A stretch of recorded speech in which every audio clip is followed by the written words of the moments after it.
Good morning everybody, the पाठशाला channel में स्वागत।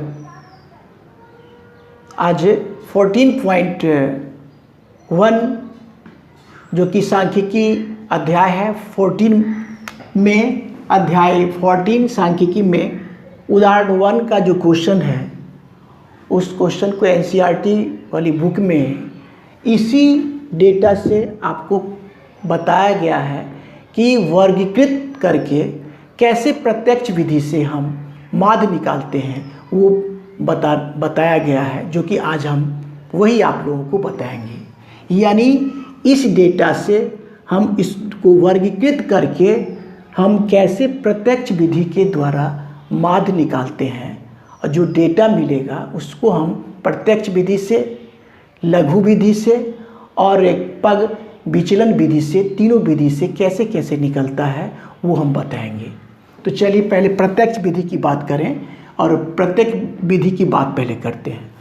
तो देखिए प्राप्तांक जो दिया हुआ है यहाँ पे, इससे आपको वर्ग अंतराल, वर्गों का अंतर जो कि आपके एनसीईआरटी वाली बुक में 15 का अंतराल लेके वर्ग अंतराल लिया गया है। तो हम भी वैसा ही करते हैं। पहला के लिखेंगे वर्ग अंतराल। क्या लिखेंगे? यहाँ से समझिए आंसर है वर्ग अंतराल, वर्ग अंतराल जो कि प्राप्तांक है, लिख लेंगे प्राप्तांक। यहाँ तक स्पष्ट है। और इसके बाद प्राप्तांक हो गया। और विद्यार्थियों की संख्या भी दिया हुआ है, तो लिख लेते हैं विद्यार्थियों की संख्या जो कि आपका FI कहलाएगा।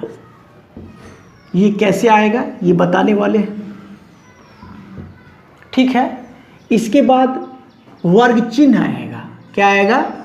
वर्ग चिन्ह। वर्ग चिन्ह को हम XI से सूचित करते हैं। और वर्ग चिन्ह क्या होता है वो आप लोगों को इससे पिछले वाले वीडियो में बताया गया है। वर्ग चिन्ह हो गया। और एक और बना लेते हैं FI गुना XI, एक ये भी बनेगा। तो ये इतना इसीलिए बनेगा, ये जो डेटा बना रहे हैं ये इसीलिए बनेगा क्योंकि प्रत्यक्ष विधि के द्वारा अगर हम इसको सॉल्व करते हैं, प्रत्यक्ष विधि द्वारा जो माध्य का फॉर्मूला होता है, माध्य x बार सिग्मा FI XI बटा सिग्मा FI, ये फॉर्मूला होता है। तो हमको चाहिए सिग्मा FI XI। तो XI है वो वर्ग चिन्ह हमको नहीं था, तो इसीलिए वर्ग चिन्ह भी निकालना पड़ेगा। और जिसका दोनों का गुणनफल है तो यहाँ भी एक चार्ट बन गया, ठीक है, बिल्कुल स्पष्ट है। अब है कि इसी फॉर्मूला का प्रयोग करना है। अब प्राप्तांक कैसे बनाएंगे? तो आपके एनसीईआरटी वाली बुक में दिया हुआ है कि 15 का अंतराल लेकर के आप वर्ग अंतराल बना सकते हैं। बना लेते हैं 15 से ही। तो देखिए आप 10 से 15 जोड़ेंगे तो 25 हो जाएगा, ठीक है। और ये तब तक करेंगे जब तक 95 तक या उससे थोड़ा ऊपर आ जाए, तो कोई फर्क नहीं पड़ता है। चलते करते हैं, अंतराल में जो आ जाएगा वो लेना पड़ेगा। तो 10 से 25 से आप हो जाएगा कितना? 25 35 40 हो जाएगा, ठीक है। 40 से कितना आएगा? 40 50 अब 5 55 आ जाएगा। यहाँ तक स्पष्ट है। कैसे कैसे देखिए कितना आसान तरीका से बन रहा है। 55 के बाद कितना आएगा?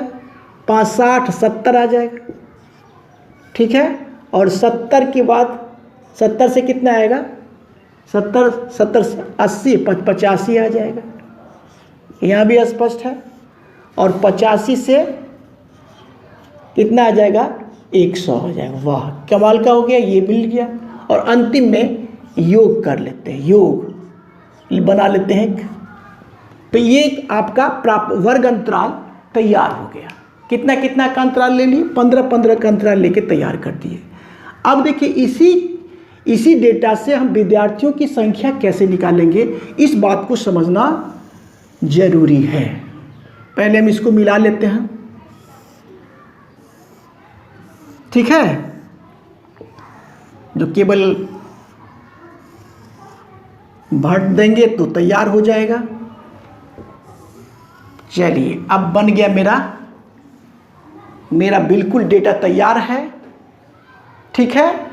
अब क्या करना, देखिए यहाँ पर विद्यार्थियों की संख्या, ये जो विद्यार्थियों की संख्या में जो बारंबारता आएगा उसको गौर करना है। इससे देखना है कि 10 से 25, तो 10 से 25 में क्या आएगा, विद्यार्थियों की संख्या कितना आ गया, 1 तो कितना आ जाएगा, 25 में 25 नहीं समाएगा। बस गौर करना है, ये 25 में 25 नहीं समाएगा, इसमें आएगा, ठीक है। 25 से 40, फिर 40 में 40 नहीं जाएगा, 40 में जाने के लिए यहाँ से आना पड़ेगा। ये बात को ख्याल करके रखना है बस, और कुछ भी नहीं।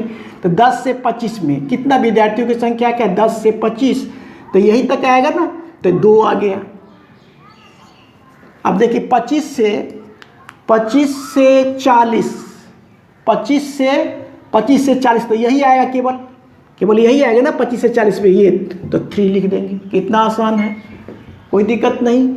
अब फिर देखिए 40 से 55 में, देखिए 40 से 55 बस यहीं तक रह जाएगा, यहीं तक 56 भाग जा रहा है यहाँ पर, तो 4 और 3 7 हो जाएगा।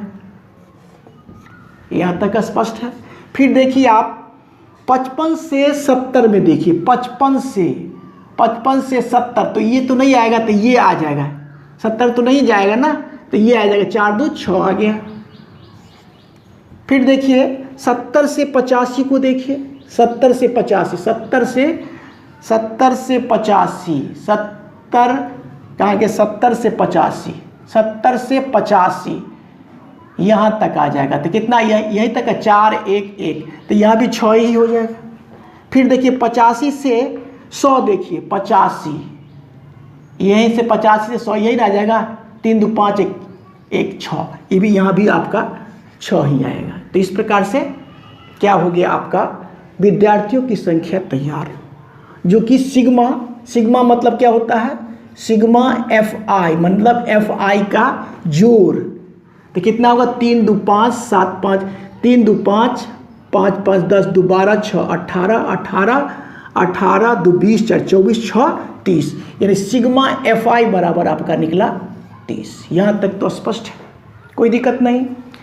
अब देखिए XI, ये होता है वर्ग चिन्ह, जो कि बताए थे कि वर्ग चिन्ह क्या होता है, दोनों वर्ग अंतराल को जोड़ के 2 से भाग देते हैं, जो आता है वही क्या होता है, वर्ग चिन्ह होता है। यानी क्या है, वर्ग, ये दोनों को जोड़ेंगे और 2 से भाग देंगे, दोनों को जोड़ के ऊपरी सीमा और निचली सीमा को जोड़ के 2 से भाग देते हैं, वही होता है वर्ग चिन्ह, जो कि XI से सूचित किया जाता है। तो ये देखिए कैलकुलेशन बिल्कुल आसान तरीका से करना है। ये वर्ग चिन्ह क्या होता है, मध्य बिंदु ही को ही, वर्ग अंतराल के मध्य बिंदु को ही वर्ग चिन्ह कहा गया है, क्योंकि इसको जोड़ेंगे 2 से भाग देंगे तो मध्य बिंदु ही आता है, ठीक है। तो देखिए गौर से देखिए कि ये मध्य बिंदु एक करके तो हम पहले बताते हैं कि 10 और 25 को जोड़ते हैं, तो कितना आएगा, 25 10 35, और 35 को क्या करेंगे हम, 2 से डिवाइड करेंगे ना, तो 2 1 2 कट गया, और आया आपका 1 2 में से नहीं, 2 3 में से 2 जाएगा तो 1 आया, फिर 5 आ जाएगा, तो 2 7 14, ठीक है। 1 आया, दशमलव देख के 0 ले आएंगे, 2 5 10, यानी 17.5 आएगा। कितना आएगा, 17.5 आएगा। लेकिन ऐसा करेंगे हम तो लेट लगेगा ना, तो इसके लिए टिप्स, तरीका, टेक्निक जानना पड़ेगा। क्या जानना पड़ेगा, देखिए अब कैसे, दोनों को देखिए 25 और 40 है, तो 25 और 40, तो 25 तो हो गए, 15 को हमको आधा आधा कर लेना है। क्या करना है, 15 का डिफरेंस है ना, तो 15 को आधा करके इसको भी दे देंगे। 25 तो मान लिया ये 25 है, ये भी 25 है, तो इसको आधा 7.5 देना पड़ेगा। तो कितना होगा, 25 7.5 32 हो जाएगा। कितना हो जाएगा, 32 5, तो 32.5 हो जाएगा। फिर देखिए 40 तो है ही, तो 15 को गैप करिए, तो यहाँ पर कितना आ जाएगा आपको, 15 तो 7.5, तो कितना हो जाएगा, 7.5 आ जाएगा, 47.5 आ जाएगा। 7.5 जोड़ेंगे तो क्या आ जाएगा, 47.5 आ जाएगा। आसान है। नहीं तो दोनों को जोड़ के 2 से भाग देना होता है। फिर इसमें देखिए 55 रख लीजिए, तो 15 ज़्यादा है तो 7.5 ही जाएगा ना, तो कितना होगा, 55 और 7.5 62 हो जाएगा। यहाँ पर 62 हो जाएगा। यहाँ तक स्पष्ट है। फिर देखिए यहाँ पर 70 ले लेंगे, 15 को ले आइए, तो 15 के लेंगे, कितना होगा, 77.5 हो जाएगा। देखिए एक बार, और इसके बाद देखिए यहाँ पर 85 रहेगा, आधा आधा कर लेंगे, 15 का बांटना है तो 15 इसमें ले आई, 15 7.5 ले आएंगे तो 92.5 हो जाएगा। 9.2 ये आपको क्या हो गया, वर्ग चिन्ह तैयार हो गया। बिल्कुल आसान है। अब क्या है, FI XI का गुना करके लिखना है। तो कैसे करेंगे, देखिए यहाँ पर करेंगे, कैलकुलेटर का प्रयोग बिल्कुल नहीं करेंगे। अगर आप कैलकुलेटर का प्रयोग करते हैं तो आदत आपका खराब हो जाएगा, तो क्या होगा, आपका एग्जाम में क्वेश्चन नहीं बन पाएगा। तो हमेशा इससे एग्जाम में क्वेश्चन बिल्कुल आप सही बना के आए, इसके लिए आपको अभ्यास करने की ज़रूरत है। और विद्या वैसे भी अभ्यास करने से आती है। तो अभ्यास, जितना ज़्यादा अभ्यास करेंगे उतना ही आप परीक्षा में स्कोरिंग अच्छा करके आएंगे। ठीक है। अब कैसे, देखिए कैसे गुना करते हैं इसको गुना करेंगे। देखिए यहाँ पर 2 से गुना करना है, ये FI XI है ना, FI XI तो गुना करना है। 2 पंचे 10 के 0, 2 सत्ते 14, पहले गुना कर लेते हैं तब डेसिमल का देंगे। 2 पंचे 10, 2 सत्ते 14, 1 15 के 5, हासिल 1 2 1 3, 0.1 अंक के बाद हो गया 3.5। अब इसको गया कैसे करेंगे, देखिए यहाँ पर 3 से गुना करेंगे तो 3 5 15, ठीक है, 3 5 15, 3 दूना 6 1 7, ठीक है, 3 दूना 6 1 7 आ गया, 3 3 9 है ना। 3 देखिए 3 5 15, 3 दूना 6 1 7 और 3 3 9, दशमलव कितने अंक के बाद, 1 अंक के बाद, तो यहाँ आ जाएगा 97.5 कितना 5। दूसरा में देखिए, अब इसको गुना करेंगे तो 7 5 35, 7 5 35 के 5, 7 5 35 के 5, 3 हासिल रहा, 7 7 49, 50 2 52 का 2, फिर 5 रहा और 7 चौक 28, 28 5 32, 8 5 13 32 ना 32 33 हो जाएगा, 33 हो जाएगा। तो कितना दशमलव हो गया, 302.5। यहाँ तो देखिए यहाँ भी स्पष्ट हो गया। 6 से करिए, 6 से गुना करेंगे, कितना होगा, 6 5 30 के 0, 6 5 30 के 0, 3 हासिल रहा, 6 दूना 12 3 15 के 5, हासिल 1 रहा, 6 6 1 36, 1 37, 0.1 अंक के बाद पड़ेगा 375 आया। इस प्रकार से 6 से फिर गुना करिए, 6 से गुना करेंगे, यहाँ पर 6 से 6 5 30, ठीक है, 6 5 30 हो गया, 3 हासिल रहा, 6 7 42, 3 45 के 5, 45 के 5 हो गया, 6 5 30 के 0, ठीक है, 6 7 42 और 3 45 के 5, 4 हासिल रहेगा, 6 6 42 और 42 4 46, दशमलव कितना अंक के बाद, 1 ही अंक के बाद, तो ये 465 आया। और अंतिम जो है गया आपका 555 दशमलव कितना 0 आ जाएगा। और इस सभी को जोड़ेंगे तो आपका आ जाएगा सिग्मा FI/XI बराबर आपका आ जाएगा कितना, 1860, मतलब 1860 आपका यहाँ पर आया सिग्मा FI/XI। अब इसी फॉर्मूला में हम सेट कर लेते हैं और ये आप सीखे आप प्रत्यक्ष विधि के द्वारा। माध्य बराबर क्या होता है, माध्य x बार बराबर क्या होगा, sigma FI/XI by sigma FI।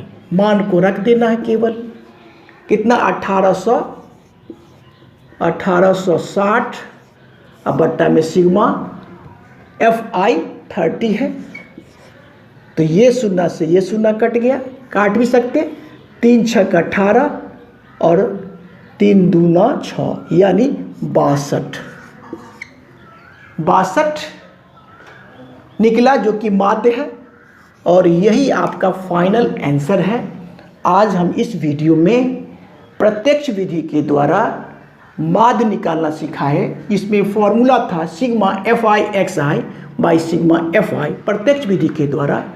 और माध्य निकालने की 3 विधियां हैं, जो एक प्रत्यक्ष विधि है, एक लघु विधि है, एक पग विचलन विधि है।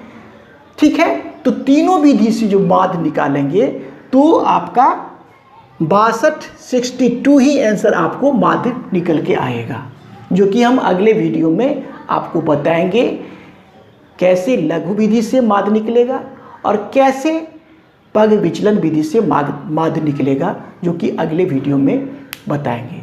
मेरा वीडियो अगर अच्छा लगता है तो लाइक, शेयर और सब्सक्राइब कीजिए। Thank you, take care.